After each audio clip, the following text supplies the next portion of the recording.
Hello and welcome to this week's episode of Dada's Show, coming to you from Clean Start Africa headquarters here in Nairobi. I'm your host, Ashiko Umbune. As our name suggests, Dada's Show aspires to promote the spirit of sisterhood, solidarity, and inclusivity. And we do this by creating an open and a safe platform for women to discuss any and all issues pertaining to their health and well-being, their lifestyle and careers, their families, among other topics. We also take pride in having the conversations that matter, not only to women, but to societies at large. Today, we open a deeply human conversation about life after incarceration, the silent battles, the search for belonging, and of course, the courage to rebuild your lives in a world that is very quick to remember our mistakes. So joining us today, we will hear the voices of resilience from women who have not only survived but have lived through the systems. We will also explore what true healing looks like, both emotionally, spiritually, and mentally, in the hopes that even you can be able to learn how to embrace the spirit of acceptance. As always, we welcome you at home to take part in this and any other conversation that we may have across all social media platforms at KBC Channel 1. You can also reach us on Facebook at Dada's Show KBC, or reach me personally at Ashiko the host across all social media platforms. We welcome your feedback, your opinions on this and any other episode that we have aired previously. Remember to like, to follow, and to subscribe. Before we get into today's very, very powerful conversation, let's take a look at the following feature. For many, freedom means stepping outside prison walls. But for hundreds of women across Kenya, freedom is only the beginning of another struggle, the fight to rebuild life beyond bars. At Clean Start Africa, women leaving prison find more than just skills. They find hope, community, and the courage to begin again. Here, every stitch, every loaf, every lesson is a step toward rebuilding dignity and rewriting their stories. Wakati nilikuwa ndani, niliweza kuwa najifundisha tailoring, na wakati nilipotoka jela, sikuwa na kitu ya kuanzia. Hata kama nilikuwa nimejua, sikuwa na hiyo capital ya kuanzia kazi. But wakati nilitoka, niliweza kushikwa mkono na Clean Start. Wakaweza kunikopesha pesa, na zaidi wakaweza kunifundisha zaidi, kujua tailoring zaidi mahali sikuwa nimejua. Na venye waliweza kunikopesha nikaenda nikanunua material, nikaweza kuanza kuwa nashona pillows. Nikaweza hiyo venye nilikuwa nashona pillow kidogo kidogo, narudisha loan, wananikopesha ingine, nikaweza kuwa na stock ya pillow, na nikaweza kuwa naweza kulisha mtoto wangu kwa sababu nilikuwa na mtoto jela wakati nilitoka. So nilitoka nikapewa mzigo yangu, nikaambiwa sasa ndio mtoto wako chukua. So venye nilikopeshwa pesa na Clean Start iliweza kunisaidia kwa sababu unaona nikaweza kuongeza stock ya material za pillow, na wakanifundisha zaidi mahali sikuwa nimejua kabisa design za pillows. Hapo ndio niliweza kupata capital yangu, na nikaweza kuwa na hiyo confidence ya kuongelesha customers. Cause unaona ile ukiwa ndani uko na ile weakness ya uko na ile kauoga ka kuongelesha watu. But niliweza kusoma mambo mingi katika Clean Start na kuwa na hiyo kujua kuuza na kuongelesha watu. So Clean Start ilinisaidia sana hadi wa leo, nasema tu asante na wabarikiwe. Through mentorship and training, these women are transforming pain into purpose and proving that second chances change lives. Some of our products that we provide, we educate our women on making of charcoal briquette. What we do is we collect some of the raw materials, that includes charcoal dust and the potato peels. The advantage of this product is that all the materials that we use to make the charcoal briquettes, which is the final product as you see here, they are locally available. They are everywhere within this country. Also, we are able to clean the environment because once we collect these these products are unwanted. They are byproducts of things like charcoal and the people who make local foods within our industries. Life beyond bars is not just about freedom, it's about forgiveness, resilience, and the power to a new start. Edna Murungi for Dada's show. Welcome back. If you're just joining us, this is the first part of our two-part series dubbed Beyond the Bars. On this episode, we will listen to the voices of resilience and we will get to understand what it really means to have a second chance. So joining us in this discussion is Betty Kaguhia. Thank you so much for joining us. Karibu sana. Thank you for having me. Okay. Right next to her, we've got Nelias Mweni, who is a counseling psychologist. Karibu sana, Nelias. Thank you very much, Ashiko. Happy to be here. Thank you. And finally, we've got Carol Thyro, who is also one of our important guests, a formerly incarcerated woman. Karibu sana, Carol. Thank you for having me. Of course, I cannot fail to acknowledge my wonderful, wonderful audience who are here with me and you at home who sit and listen and take part in our conversations as we heal, as we learn, as we unlearn, and as we support each other through conversation. Thank you so much. I truly appreciate you. Welcome to another very illuminating conversation that we're going to have, and I'm really looking forward to this conversation. It's something that we have wanted to do as the Dada's show team for a very long time, an opportunity completely knocked down on our doors. So asante sana to Clean Start for this opportunity. Let's start from the beginning.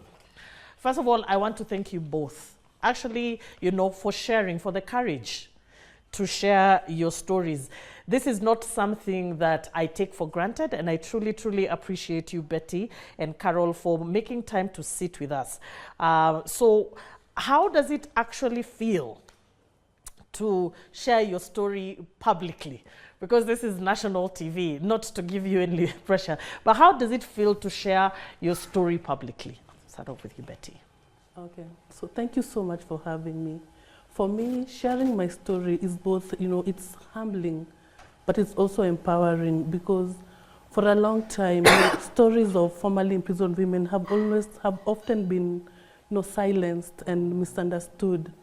So for me to have an opportunity to share my story, it's not for me myself, it's also to give a voice to so many women who are trying to rebuild their lives. And every time I share it, I hope it reminds a woman somewhere that, your past doesn't have to define your future. It's true. Thank you so much. That is so powerful. What about you, Carol? Uko wapi saizi? Where are you mentally? Because I know Betty has done previous interviews, but for you, this is the first one. How are you feeling? Where are you? Thank you for having me. First of all, I'm nervous. Yes. I have that fear because this is the first time I'm sharing my story out. I have shared indoors, but not like on a TV station. So I'm kind of nervous. But also I'm hopeful that my story will enlighten other people, will help other FIWs, so that they can come out, so that we can fight like maybe stigma and all those kind of things. So I'm hopeful for it. Despite I'm nervous, I'm okay. We are here with you. Remember, this is an open platform. I believe everybody is here to support you. And karibu sana. Of course, I have to applaud you. I feel like I would actually be a nervous wreck if I was sharing something so personal. So I commend both of you. If you can hear us, we are using the term FIW, which is formerly incarcerated women. In the spirit of changing the narrative, we opt to be politically correct and not use the word ex-con. So for the sake of this conversation, we will be referring to my wonderful guests and some members of the audience in the correct term, which is formerly incarcerated women, FIWs. Let's move on to the next question. Now the meat of our conversation, tell us about your journey. How did you end up in prison? Let's start from there so that we can carry on. What happened? My journey of incarceration started in 2012. I was working as an accountant, and some money got lost during my tenure. So that is how I found myself through the court process and the legal journey. Yeah. Oh wow! What about you, Carol? How did you end up behind bars? I was working somewhere in a restaurant, a bar and restaurant during the night, and I came during the night and I found where I used to stay, there was a mob justice case of people being beaten because they were stealing. Yes. And I didn't know anything about it, but the person we were living with also was, the guys had stolen some things. Yeah. So when I came, I called the police. Yeah. I knew the police of the area, so I called them. And they said they'll come later because they were held somewhere else. Yeah. They are coming. Now that was during the night. They came in the morning actually. They didn't come during the night. In the morning when they came, they didn't found the mob justice. Yes. But because I had called, they said I was one of the mob justice people and 2 people were dead. So they arrested me. That's how my journey started. They arrested me. They told me to go in for questioning and everything. Yeah. Then they arrested me. I was in remand. I was not convicted. Yes. I stayed in remand for almost 6 years. Then I was given 3 years probation. Yeah. Oh, wow.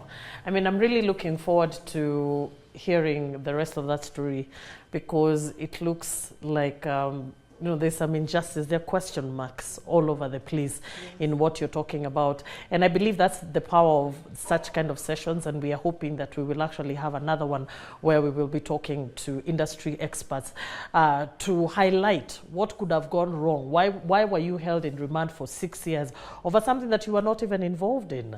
Okay, so tell us a little bit more. Now, what was your experience like? I'll just carry on with you, Carol. What was your experience like? So this is how everything has happened. Umejipata wapi? Umejipata remand. What is the process like? Ukiingia, unapelekwa wapi? You know, share with us. Okay, thank you so much. So when I was arrested, I stayed in police station for almost 1.5 months because the investigating officer didn't have anything to charge me with. So I was like, why am I being held here in the police station? And they say, you're supposed to be here for 14 days. After that, they took me to court. Then I was taken to court. I took the plea. Yeah. Now I was taken to Langata Women Prison. From Langata Women Prison, I was taken in January 2011. Then my case was being reallocated up to June of that same year, 2011. So it took 6 years because when I went there, the judge I was given, the next time I was, okay, it was a capital offense case. Yes. So you're not supposed to talk on your behalf. Yes. You either have a lawyer or you're being given one by the government. So I was given one by the government because it was all of a sudden they gave me a lawyer. So when I was given 2011 June to go for the first hearing, my lawyer didn't show up because he had an accident a long time ago, and the case that he was supposed to be, I think, being paid or something like that, was the same time as my case. So he preferred to go to that case and not mine. So I was given 2 days. So he didn't show up for those 2 days. So I was relocated up to November. When I went back to November, the judge was being transferred. So the judge was transferred, so I didn't have a hearing on that November time. So December you can't go to court on a capital offense case because the judges go on recess, something like that. So I was given the next year, June. So when I went, I found the judge. We started the case with one witness, but the witness was bribed. So the second day I went, I did the case. Then I was given another 4 months to wait. So now in total, we are looking at how much time between going to courtrooms, between who has been transferred. I used to go like two times. You know, and a duration of 3 months in between. 3 months, 2 months, 3 months, 2 months. In just the course to get, of 5 years, yes, maybe 8 months, I had 5 judges and 2 different lawyers because wow, my lawyer also failed me at some point. He didn't, most of the missed hearings, my lawyer didn't used to come. So I requested for another lawyer. I told the court I can't be given a hearing date and it's a long hearing date, then the lawyer doesn't show up because he has other engagements, apparently. So I had 5 judges because when a judge comes, he wants to start the case afresh. He doesn't want to read the file. He wants to start a case afresh. Then You go the next time, the judge is not there, there's another judge. So I had 5 judges in total. That must have been so demoralizing. Now, let's go back to, so there's this that is happening, which is out of your control. You know, you're trying to get, you know, a hearing, you're trying to get good lawyers, you're trying to get proper representation. That's not happening. Let's go to you're now in remand. How was that experience like for you? It was traumatizing. First, I was young. I was 22. Oh my. I was a young mother. So my first story was about my kids.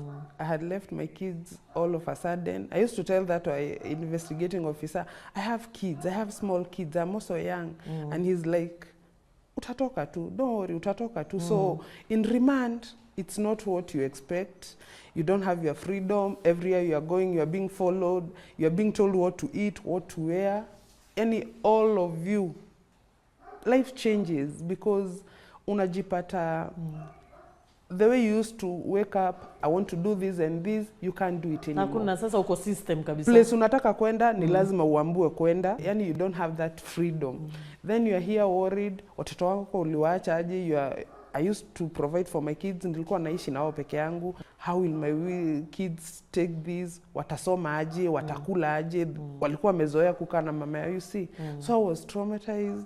Of course, sasa hiyo quality imebadilika. Kuchanganyikiwa. Kwa sababu especially kama wewe uko convicted, I was not convicted. So I was every in week remand. you think next week naenda home, next week naenda home. Unakuanga ile the next hearing unapewa, you are busy waiting for it. Unaiombea, unafanya nini? Unaenda mtaani. And kuna ile unafikiria next nikienda nitakuwa nimebakisha time kidogo tena nitoke, niende nione watoi wangu, life goes back, but it was like haiko hivyo. I mean, I'm very curious to hear what your healing journey was like, but let's move on. Let's come back to you, Betty. Betty, what was your experience like? Let me start with my legal journey. It started in 2012 when I was arrested, but I can say I was fortunate enough to just be out on bond. Yes. So my case took 5 years, but for the 5 years I was outside. I was convicted in 2017, so that's 5 years later, and I was convicted to serve 2 years. I never went to remand, so I went from being outside to the main prison. Yeah. So for me, I can say incarceration, that was the most defining moment of my life, because forget about losing your freedom. Being in prison, it strips you off of your dignity. You lose hope, you lose yourself, you lose your identity, because to them you're just a number. Yes. You're just another criminal. So being there in prison was quite hard, because it's a new experience, you know. Everyone fears prison. Ask everyone. The things people fear, prison, no sicknesses. The prison is always in the list. It's always somewhere there. Yeah, so now you're like living a nightmare. You're there. You've left I left my child with my sister, so there's a lot that goes on. And I think for me, I was supposed to serve 2 years. I served 4 months, but I can assure you, for the first 3 months, I was numb. I really didn't allow myself to feel. I didn't want to feel, I didn't want to think. I was just living. So I just took a day at a time, and until I got out. Until you got out. Yeah.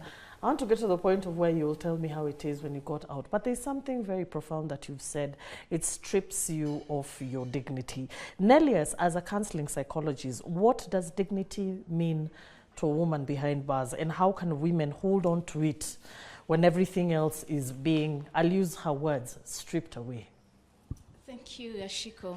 Now, when you talk about dignity for women behind bars, we are talking about something that is beyond appearance and status. Yes. Okay. So it's that deep sense of inner worth and self-respect, the identity we've already given ourselves before we get to that point. And our personal possessions have been taken away from us. Yes. So for a woman behind bars, it's you wanting to be seen as a human being, for starters. There's something that Betty has said that has really struck me. You're stripped of your sense of identity. So for a woman behind bars, it's you wanting people to see you as a human being and not a prisoner. Okay? It is reminding yourself every day that you're still a mother, you're still a daughter, you're still an important member of society, that you still matter. How we can hold on to this sense of dignity is small acts of self-care, like, personal hygiene, cleaning yourself up, washing your clothes, taking a moment to reflect, prayer, journaling, and even supporting the people with you're together in that environment. Because remember, they're also battling something deeper. Like when she says she got to a place where she became numb. Yeah. It's a survival strategy. It's not a place you ever envisioned yourself being. So you have to find a way of surviving. So the easiest thing to do is to numb. So how about just finding ways, like taking a moment to reflect and journaling, this is me today. At this moment, this is what I'm feeling. And also prayer, that seeking support, to a power that is beyond you, that is higher than you, and supporting those that are around you. These are symbols of dignity, preserving dignity. Preserving it. Yes. In a place where your rights have actually been legally taken away. Yes, and also remember, and when I was starting, I said external freedom. Yes. External freedom, because that is what we may not have so much control over. Yes. But there's inner, freedom. This is what you use to control your inner world. Yes, I am here. I do not have the power to take myself out of here, but I have power to control my mindset when I am in this environment. And once I have built that strength within me, then how can I support this person, maybe who could be struggling more than I am? Yeah. And tomorrow it's going to be you. I will be leaning on your strength. Okay. Thank you so much. And I really, really, truly hope if there's an opportunity for even women who are incarcerated, or somebody, you can pass on the message of what our very able therapist is telling us. Now, so we've talked about the process before. We've talked about while you're in there. And I know that there are so many nitty-gritties about even the day-to-days, what it looks like, etc. But we will not delve into that today. But let's talk about why we're here as a formerly incarcerated woman. Take me back to the moment of release. What is the first thing you felt, and what did freedom mean to you? That day was just a normal day for me. I was working at the dispensary. Yes. So when I got the call to go to the documentation office, that was a very normal occurrence. I used to go there a lot. So I go in and I see my probation officer. And at that point, you're even afraid to hope because you've done the pre-probation interview to just see if you can be released on probation. So I didn't expect to be released that day. So but when they told me you're out on probation, it was, at that point, freedom meant seeing my kid. Yes. Freedom meant just going home and just having a cup of tea, yes. Going home and just watching TV and staying up late.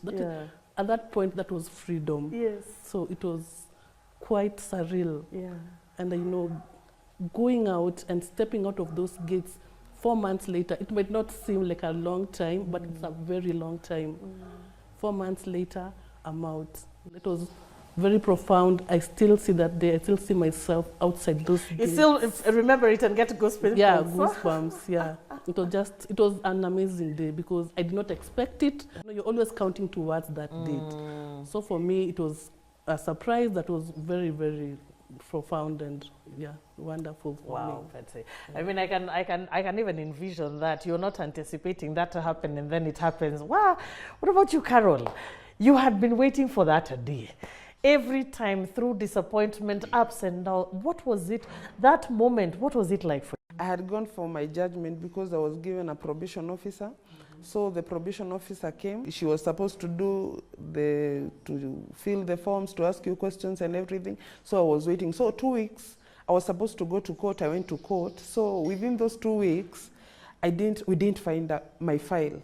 My file vanished from the courtroom. We didn't find it. So the judge was like, why is she here? Why is the file and everything?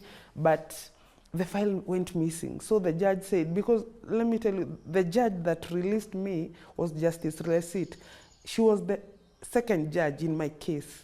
She was transferred and she went to another place, went for around 4.5 years, then came back. So when I was told I was sent back to her court, she was like, na wewe si nakujua? She was like, nakujua? And I was like, yes, you handled my matter a few years ago. And she was like, you're still here?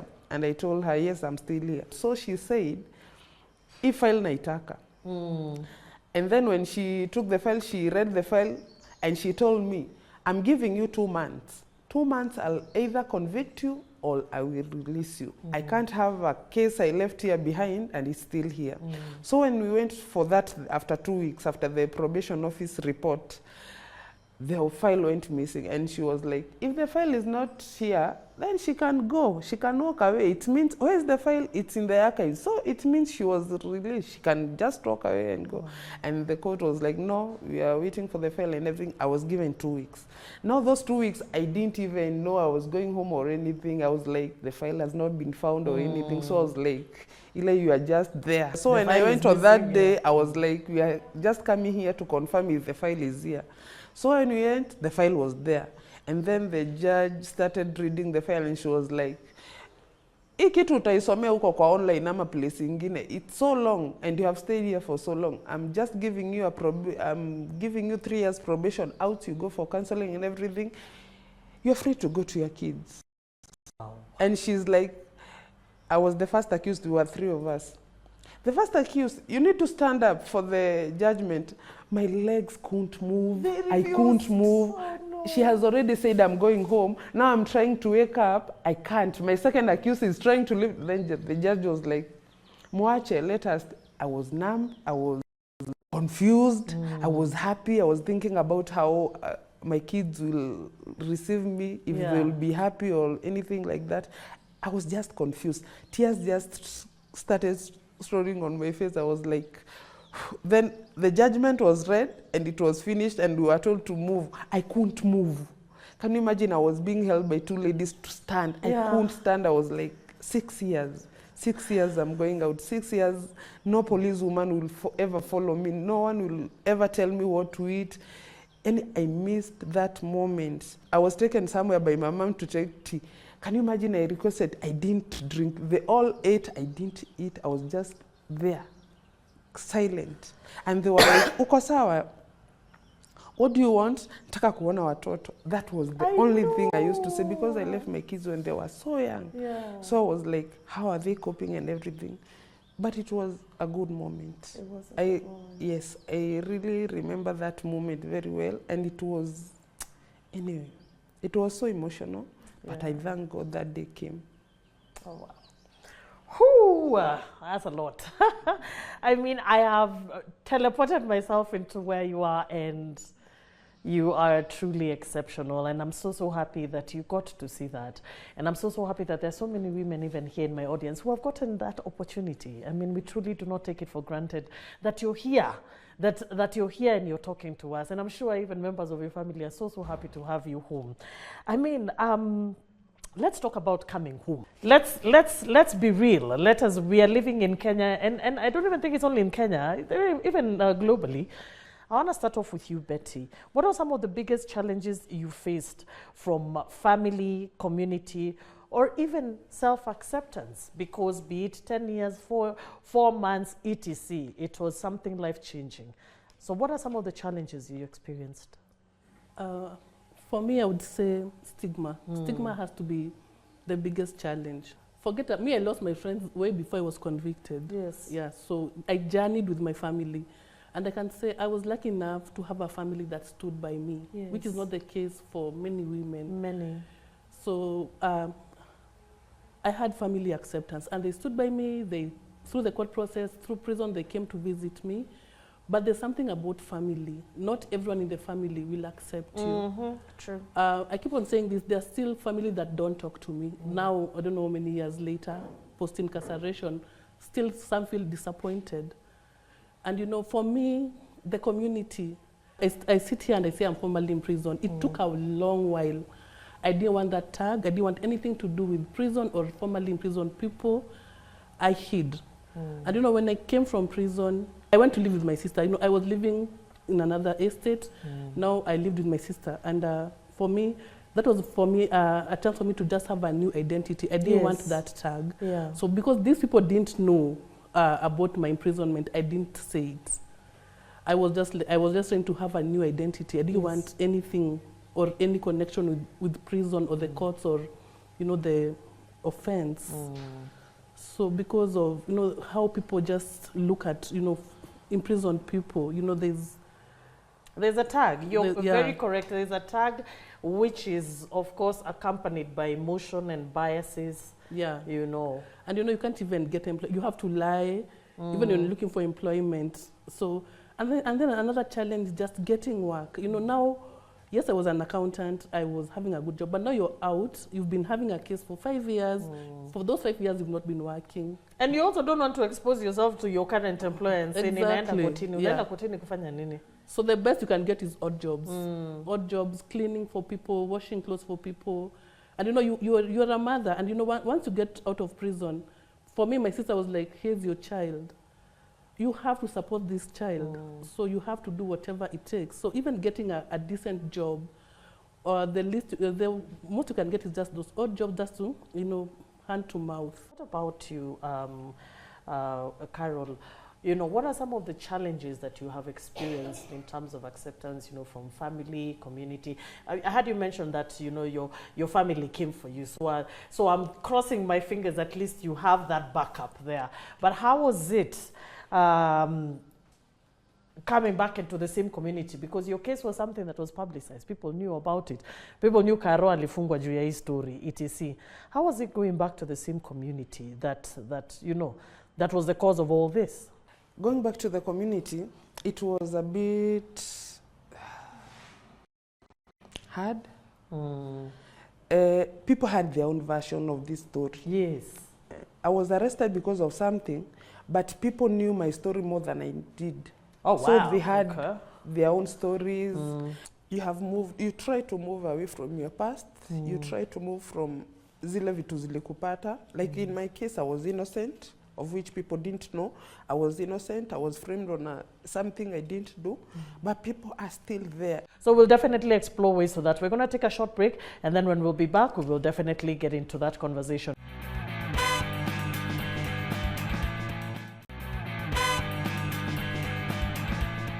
Welcome back. If you're just joining us, remember this is the first part of our two-part series dubbed Beyond Bars. Today we are listening to voices of resilience coming from some of our panelists, our formerly incarcerated women, of the things that they go through. And one thing that definitely resonates is that the stigma is real. The stigma is following them everywhere, and it is something that needs to be addressed. And that is why we are holding this particular platform, so that we can be able to push for acceptance for everybody and inclusivity. So let's get right into the second session. Before the break, we had talked about we were able to go through and we were able to witness some of the trauma that the formerly incarcerated women have experienced. Betty, what does your healing journey look like? Do you feel like you have healed? That's the first question. And what does it look like? How did you achieve that? My healing journey, I would say healing is a journey. It's never linear, like she said. It's just like you have to. There are days you feel like you've healed. There are days you know you've not healed. For me, my healing began with self-acceptance. I think for a long time, when I didn't really accept the past I went through a very dangerous path. But once I just got into accepting and even self-forgiveness, that's where my healing journey began. So it also began here at Clean Start, you know, when I joined the circles of healing, where we just, you know, you just sit with other formerly imprisoned women and you just get to talk about what's going on, what happened in prison, what's happening when you're outside. It really helped with my healing journey. Also, I've healed through giving back. I'm also a TOT, so by going back to prison and taking the imprisoned women there, you know, through the courses that Clean Start offers, has really helped in my healing journey, because now you're getting, as much as you're helping them heal, you're also healing yourself through going back to that place that nearly destroyed you. Exactly. I can say there are good days and there are bad days, but I'm grateful for where I am at right now. Yeah. Wow. So you've attributed, of course, to self-acceptance, support systems, and we will definitely get more from our therapist. But let's take a step back. You know, what kind of trauma do women, formerly incarcerated women, carry, and how can they begin to heal? Trauma is not the event. An example of the emotions that we've seen with Carol. Allow me to use you as an example. That event happened over 10 years ago, like she said, but the emotions are very raw. So that is to tell you there is something that is happening right now, deep inside Carol. So I would say for formerly incarcerated women, they carry layers of trauma. They are the events that happened prior to the incarceration.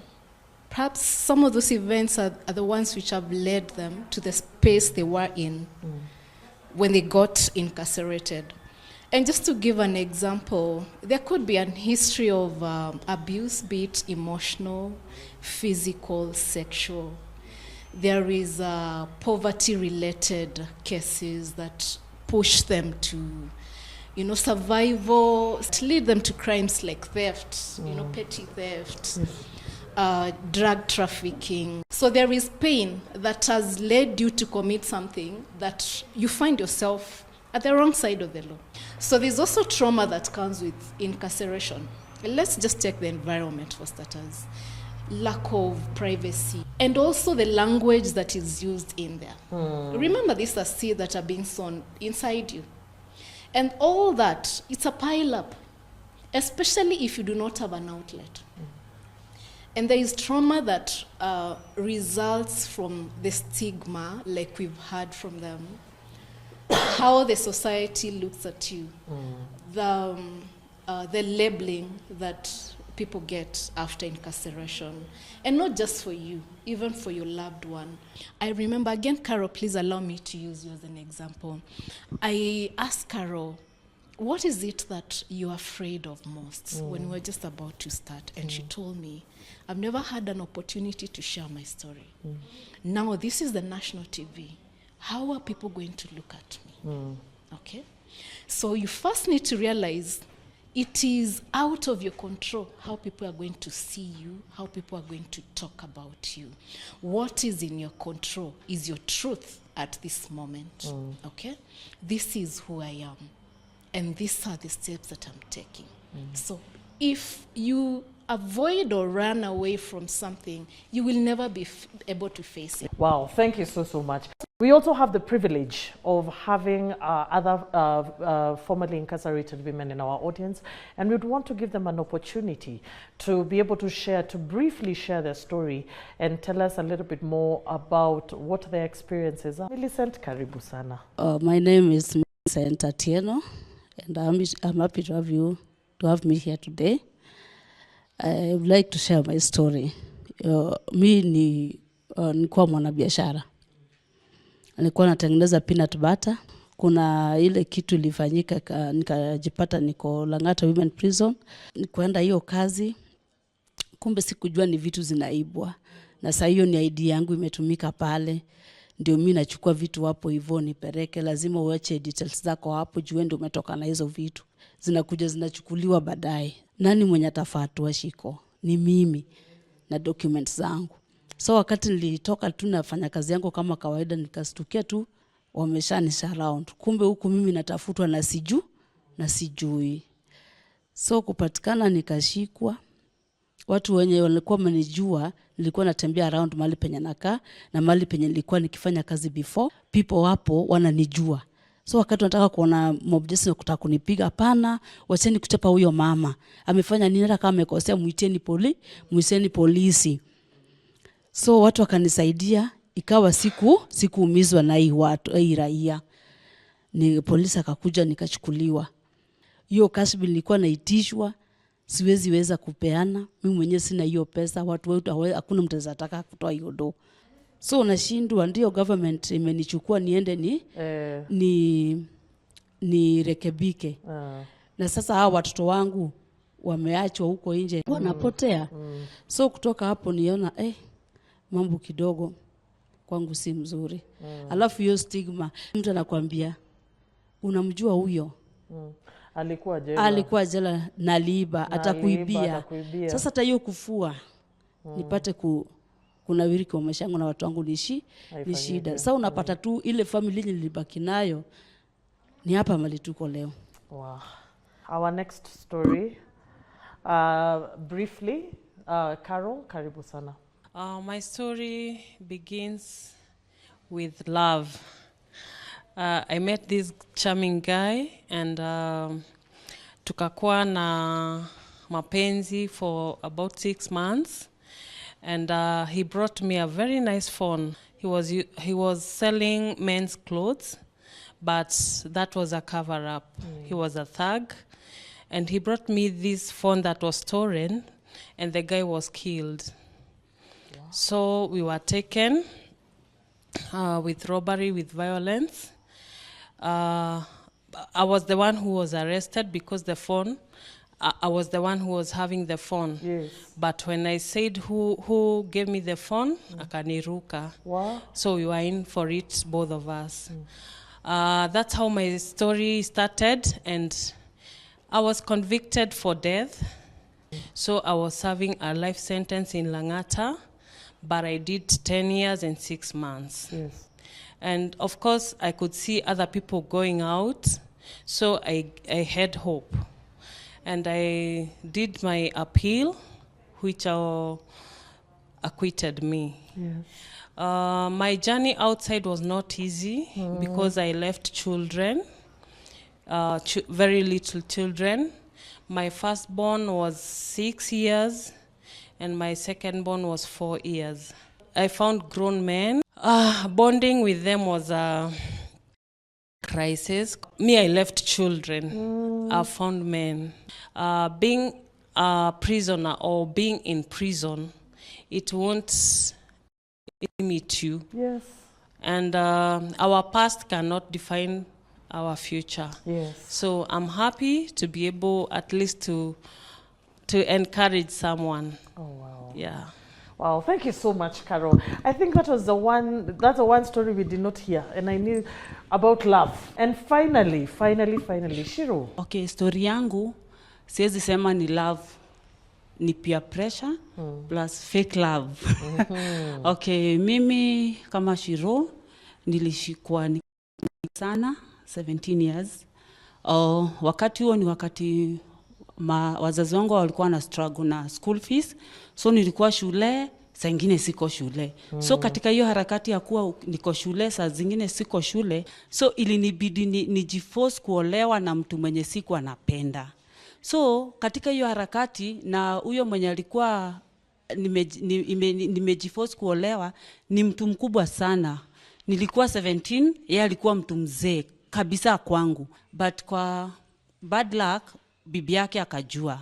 So hiyo harakati bibi yake kukuja, alikuja tu amefungua mlango na akaanza kunifight. So ile tu Mungu tu, ninasemaga ni Mungu kwa sababu mimi sijuagi venye kuli happen. Ni ile venye alikuja na alikujaga na kisu, nikakuwa na ile nguvu ingine, nikamsukuma na ile kisu alikuwa anataka mimi, kesi yangu ni kama kujidefend. So unaona hiyo harakati ndio mimi hiyo nimeshikwa, niko jela. Mimba ya miezi 2. Kesi ya mada uwezi enda useme ati umekubali wa kuhukumu saa hiyo. Lazima unaambiwa rudi kwanza ufikirie chenye unasema. So hiyo harakati ya kwenda kurudi nikajikuta nimemaliza miaka 4 jela. Miaka 4 jela, nikazaa mtoto wangu, akafikisha mwaka, nikampea mamangu. Life, nikiwa pale prison, kulea mtoto ni ngumu sana. But nashukuru niliweza, mtoto venye nilimpeana, nikafungwa miaka 6. Kutoka watu wetu hawanielewi. Okay, kuna vitu ninafanya hawaelewi, but mimi nataka niwaelewe. So hapo hatuwezi elewana. Kwa bahati mzuri, kuna mmoja tulikuwa naye prison, alikuwa ametoka, Venye alisikia nimetoka, akanitafuta, tukapatana. At least huyu ananielewa, chenye nasema tunaelewana. Mamangu akasema hata nipea mtoto. Uzuri huyo msichana tukashikana, tukaweza kukomboa. Hapo ndio sasa maisha ilianza. Tumetoka, tumeanza kukomboa nyumba, sina hata shilingi. Lakini nashukuru Mungu, mimi nilipata clean start. Clean start venye mmoja wa wafungwa mwenye alikuwa ametoka ex prisoner akanitafuta, akaniambia kuna kuaga na clean start. So mimi siku struggle sana kwa sababu niliweza kupata nini? Clean start. Kama wazazi, unaona mtoto hawa wadogo wenye wamemaliza form 4, kama una pesa, at least umtafutie course. Usiache akae tu nyumbani. Hapo ndio wa youth wengi upotelea. We have definitely come to the end of one of the most emotive episodes that we have ever had on Dada's show. I hope you've been able to learn a thing or two. I hope you've been able to take a walk in, this ladies' lives and see what they go through. I mean, I'm definitely happy that there are organizations such as A Clean Start, which we will definitely be hosting very soon, who are giving an opportunity to formerly incarcerated women to restart, to rebuild, and to reclaim their identity, all whilst they are healing. So we definitely are looking forward to that. As always, we welcome you at home to take part in this conversation across all our social media pages at KBC Channel 1. You can reach me directly at Ashiko the host and Dada's Show KBC on Facebook. Give us your thoughts and your feedback on this episode and any other episode. So on behalf of the production team at KBC, our very, very gracious host, A Clean Start Africa, myself, Ashiko Mbune, I wish you all a lovely, supportive, and a week full of acceptance, and I will catch you same time, same place next week. But for now, goodbye.